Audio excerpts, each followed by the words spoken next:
রাস্তা হাইরোডে গেছে।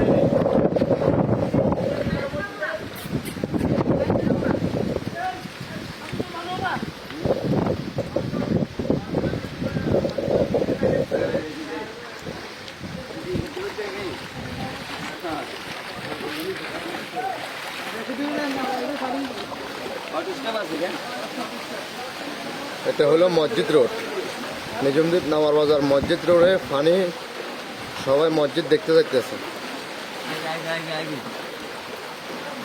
নামার বাজার মসজিদের ভিতরে অনেক পানি আসা যাওয়া করতেছে, তাই মসজিদের কাজ পানির কোলে, পানির প্রেসারে সব কিছু ভেঙে গেছে। এখন গরু ছাগল সব কিছু বাঁচতেছে, আমরা অনেক বিপদ আছি। আমাদের এদিকে কিছু হলে এনে পানি উঠে যায়।